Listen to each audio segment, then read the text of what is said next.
اور کہا گیا سکرات کا وقت ایسا کہ مکھی بھی اگر اس کے جسم پر بیٹھے تو پہاڑ کی طرح لگتا ہے، اس کے لیے پانی کا ایک قطرہ ایک ندی کے برابر لگتا ہے. یہ موت کے انداز ہیں. میں گفتگو سمیٹتے ہوئے اب آپ کو بتاؤں میرے عزیزو، یہی بات امام اعظم ابو حنیفہ سے پوچھی گئی. اب یہ ہمارے ایمان کی بات کر رہا ہوں، توجہ، کیسے مرنا چاہتے ہو سن لو.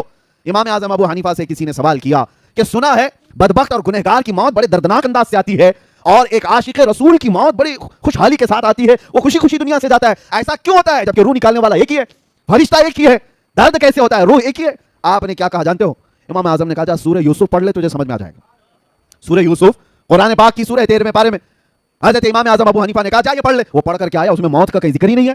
یہ کیسے کافر کی موت آتی ہے، کیسے مومن؟ ارے اس میں تو یوسف و زلیخا کے واقعات ہیں. وہ آ کر کے کہا اس میں مجھے کہیں کچھ ملا نہیں. کہا پھر سے پڑھ کر کے آ. پھر پڑھ کر کے آیا، کچھ نہیں ملا. موت کے نکلنے کا یا روح کے نکلنے کا کوئی منظر اس پہ نہیں ہے. امام اعظم نے پوچھا پھر کیا پڑھا تو نے؟ کہا اس میں تو اللہ تعالیٰ نے یوسف علیہ السلام کے بچپن سے لے کر کے ان کے وزارت عظمیٰ تک کے واقعات بھی بیان فرمائے. کہا اس میں زلیخا کا واقعہ تو پڑھا ہے؟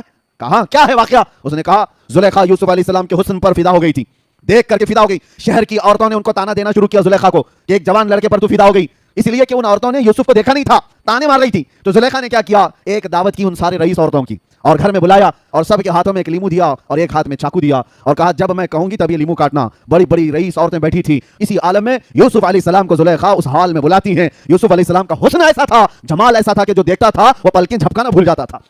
جیسے ہی یوسف علیہ السلام داخل ہوئے، ادھر سے زلیخا نے آواز دی کہ اپنے اپنے ہاتھوں میں موجود لیمو کاٹ دو. عورتیں یوسف علیہ السلام کو دیکھنے میں ایسی ماں ہو گئیں، مگن ہو گئیں کہ ان کے ہاتھوں سے لیمو گر گیا، 4 انگلیاں کٹ گئیں.